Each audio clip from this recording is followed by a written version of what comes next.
سنا درب غفار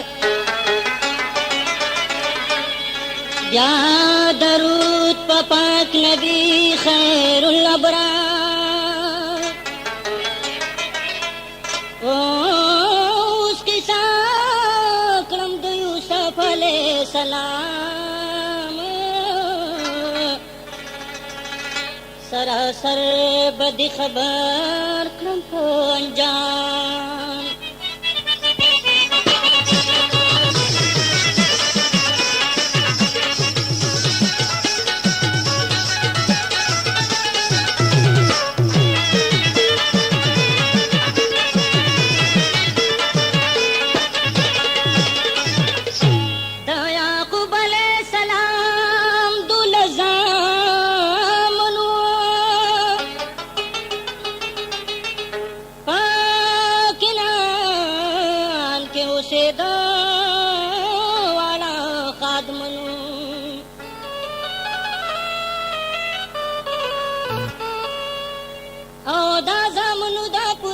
سلور میاندو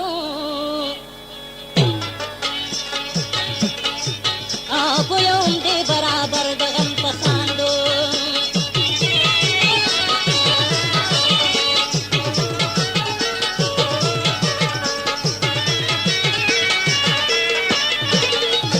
یا قربان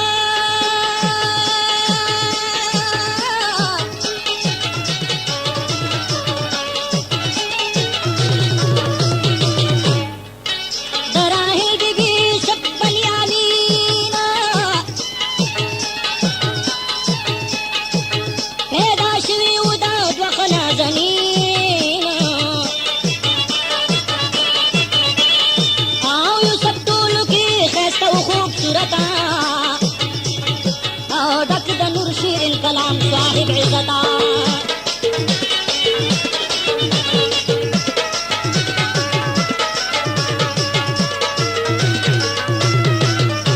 याकूब अलैहि सलाम वर्सलनीना ढेर ज्यादा खबर वारसीना او دا لسرونه زکات تا پکې نشو چې مونږ ولې بابا جي ته بېګانه شو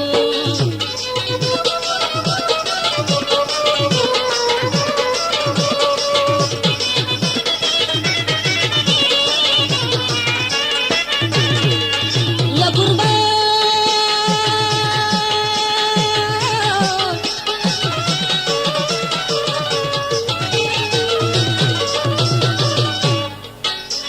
یوسف زمونږ نه زیات که محبت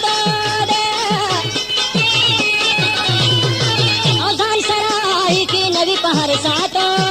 दे योशका यूसुफ खूब ली दरोरा हो बेदा से उखार न दो खुदाई गोरा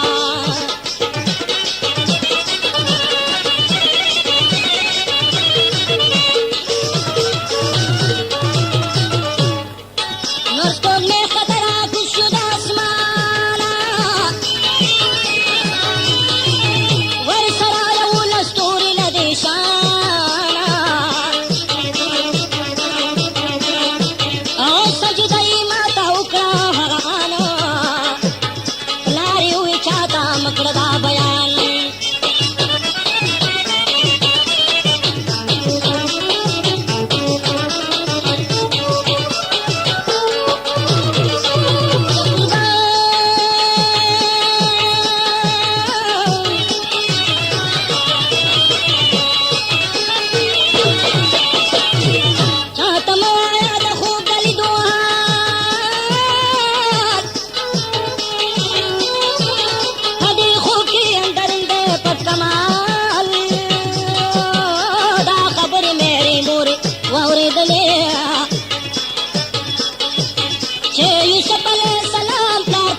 तेरे जमालाला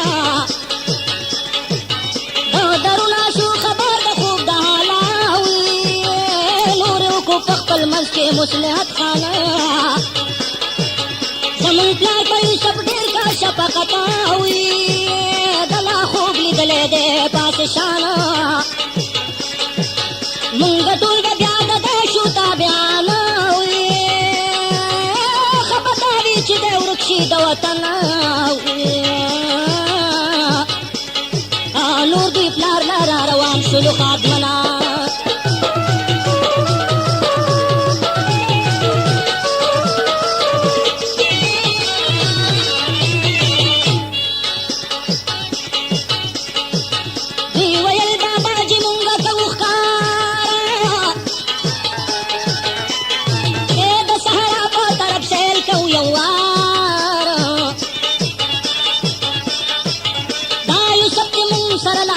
सहराता है दे उस मुंगा सर प्रेर वायु ताता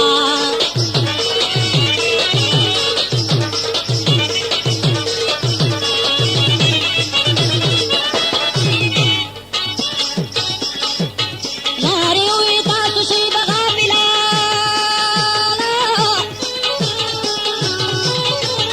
दे बहुखरी पसंदल की शर्मखा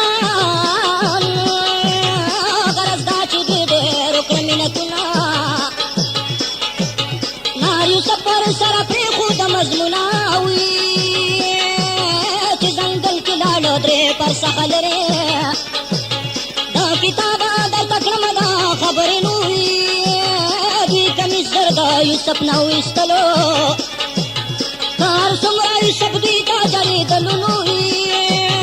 رونو د کړو په کوی کې ورګزاره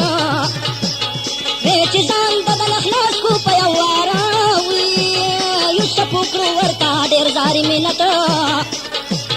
چې کمیس خوراله راکې دا ساته وي دوی ویل چې نور سپوږمۍ یولس تورې اوس کمیس کې تاله راوړي ودې ګورې نو وي یوسف ویښته رسېدلی نوځوانه جبرایل دغه وخت راغی د اسمانه وي دیل کې نه و کوی کې په قراره یو تعویز د یوسف غاړه کې و یارانو دې تعویز کې پټ کمیسو د جنت دا تعویز یې اوس کړدلو په سرعت او دا کمیس یې د تعویز راوښکلو او نور یوسف علیه السلام زر واغوستلو او دا کمیس په هغه وخت کې د جنته پاک الله رالېږلی د زینته نو ابراهیم چې د نمرود اور کې ګزار شو دا کمیس واغوست اور پہ گلزار شو نو دا کمیس بیا ابراہیم علیہ السلام پل اسحاق فرزند ته ورکړلو انعام او بیا اسحاق علیہ السلام یعقوب له ورکو نو بیا یعقوب تعویز کې بند خپل پہ سر کړو نو اوس کوهي کې جبرائیل کړو را بهار او کړو یوسف علیہ السلام ته دربار نو په کوهي کې دا کمیس رڼا خوره شوي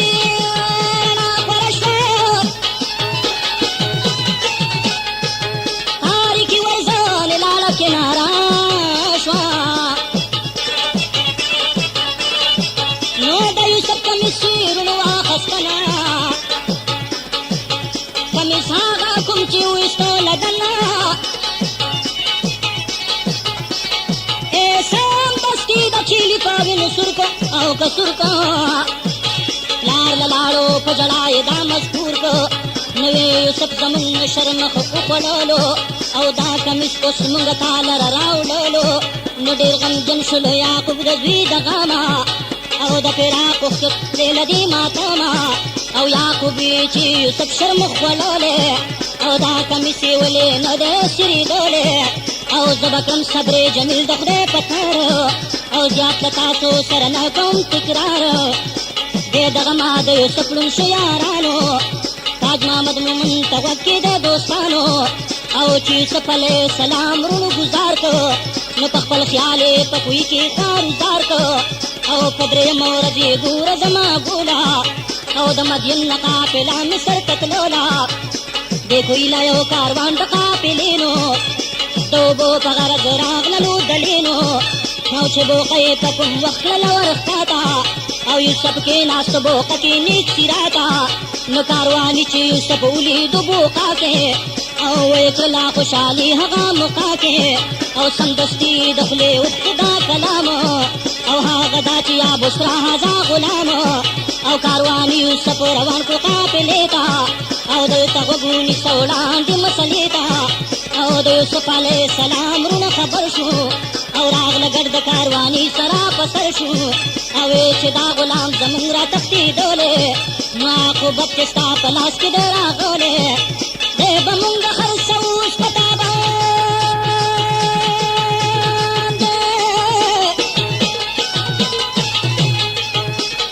او پیسې راکړه اوس ته جاړې او که خاندې غرض دا کاروان مالک بن زهر نو او کوټه 22 روپۍ ورکړې په هنر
مشهور عزیز د مصر دا وزیرو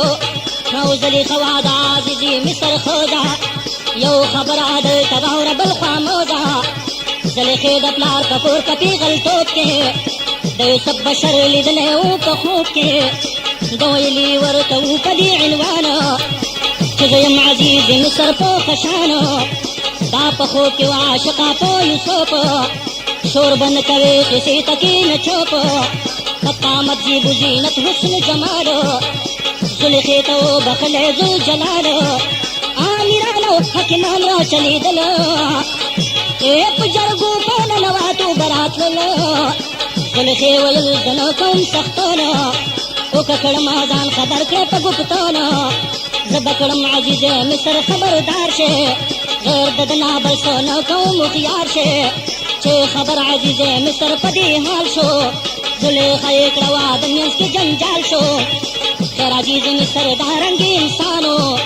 دو جمع دکارا پاتیو ناتانو لکا سنچ کور کے پیغلا زلیخاوا دا سی دلتا سوچانا استخام خیرا کپوئے گی تشکنم خزخا بندو دا کتاب دا بیانو کے مومندو اس کی سیلا دا یوسف زمیارا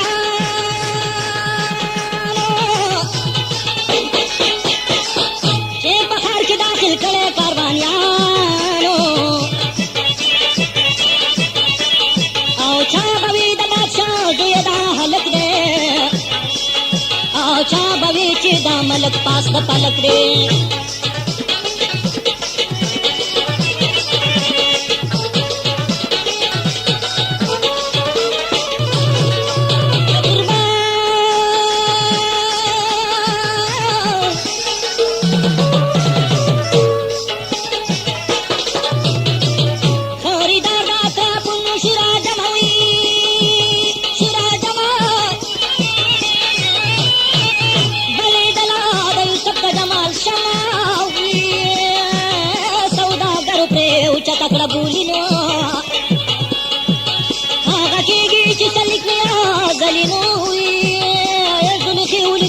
چې سیلت للا دې عزیز ورپسې ولید په خپله نو یوسف واخستو عزیزې مصر ځان لا له دې ځایه یې روان کړ خپل مکان لا دا یې خیال چې خوشحاله زلیخه شي نو مشغوله د دې ماشوم به ورله خوشي نو زلیخه شوه په یوسف باندې خوشحاله زمانه به تېرېدله حال د حاله چې یوسف کله ځوانۍ ته ور قریب شو د هر چا د نفساني مرض طبیب شو د هر چا ته به تبلیغ د شریعت کو په خپل وس سره یې وعظ نصیحت کو الله ورکړه ورله پوهه د تعبیر د خوبونو د تعبیر واوره تقریر او د جمال ثاني نوا ټول جهان کې د جمال ثاني ټول جهان کې نوا زلیخه خوب کې عاشقه خود په دوا او زلیخې د خپل مقصد د غوښتلو او غوښتلو مګر د به ترې هر وخت ځان ساتلو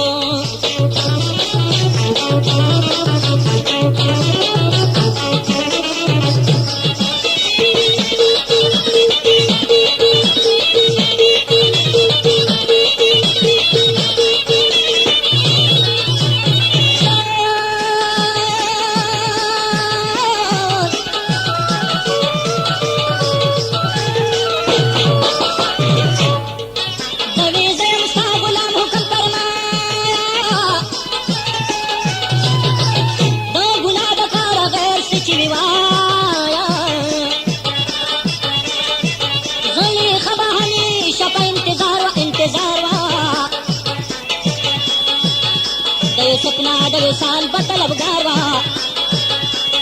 او آخر دا د خپله نفسه شوه لاچاره او لاچاره یوه ورځ یوسف طلب کړه یاره دی په وو دروازو یې کړو دننه هر یو ور یې کړه تالا پسې خادمونه په کمره کې وپرشونه سامانونه وي سامانونه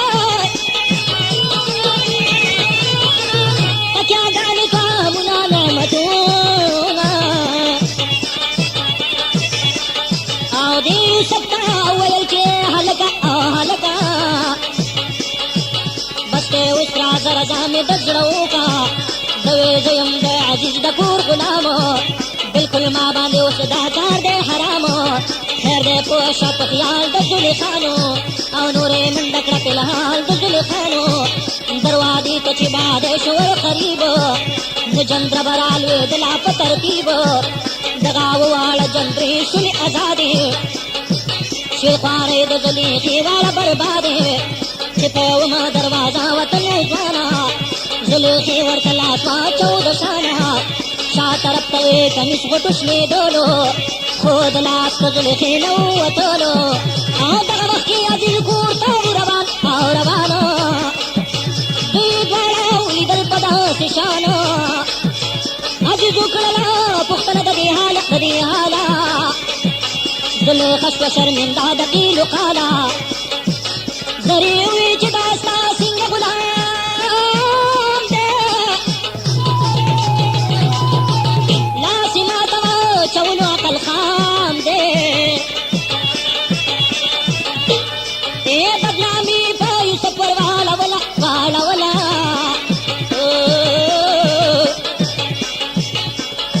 خو عزیز معامله ولید خپله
چې مزه مسلول چرته لورې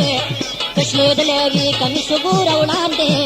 نو یوسف ته ګناهګار که هر څه کاندې کشلېدلی وي کمیس وي چرې شاته نو بس پوه شه ګناه ده زلیخا ته او چې عاجز وکړه تحقیق له دغې کاره پوه شو چې زلیخا ده ګناهګاره بیا یوسف ته یې ویل چې دا بدحاله چاته مخ کاره کوه په قیلو قاله سمودا چې په دې ناز کې تېرېدله دا خبره په ټول ښار کې خوره شوله د بادشاه د سردارانو امیرانو که د ټولې شوې خبرې سامیانو او زلیخې باندې وې تهمتونه کور د کوره پې شروع شو پېغورونه چا به وي چې زلیخه د نالایقه خپل غلام باندې دا ځکه شوه عاشقه تاج محمد وایي عاشق ته چې پېغور کا لکه لور چې په توکې را تازه اور کا ورشه محموده یاد ته ګوره او که ګوره من شاهان د غلامانو غلام کینا یوه ورځ زلیخا وکړو دا کار په دې کار کې و د دې یو پټ اسرار چې د مصر ښځې ټولې په خپل غم کې کړم د ځان سره شریکې په ماتم کې د طعام دعوت یې ورکړو په ښه شان په ټاکلې نېټه راغللې زنان ښځې د سردارانو امیرانو د شاهي خاندان ټولې هوښیارانو او زلیخې ورته جوړ کړی انتظام تیار کړی یې په هر قسم کامو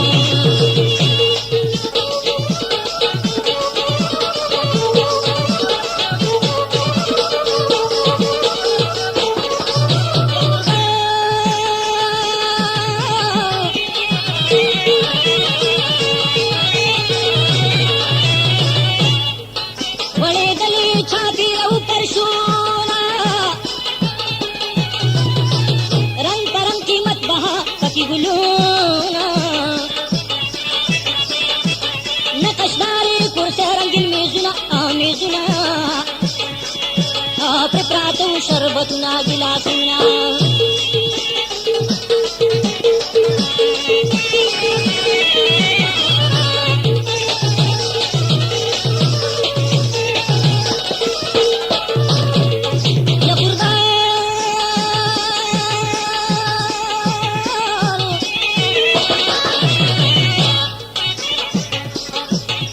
جینکۍ په کرسو کې ناستې چاپېره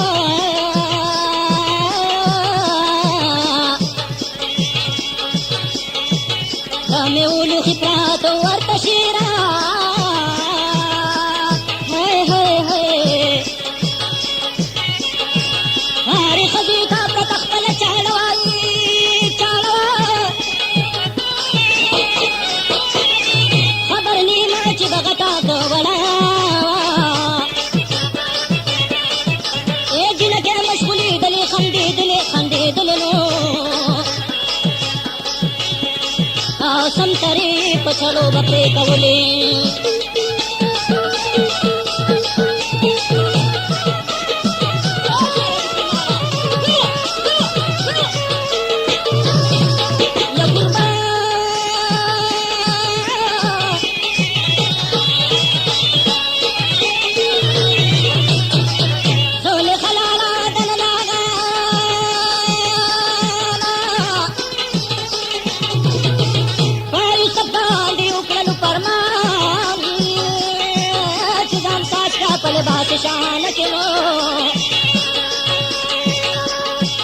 یعنی ډولو سنگار جوړ کال لکې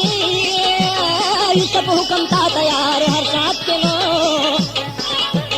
شاهانه لباس یې واچاو په غاړه لکه چې د پلک سپوږمۍ ولاړه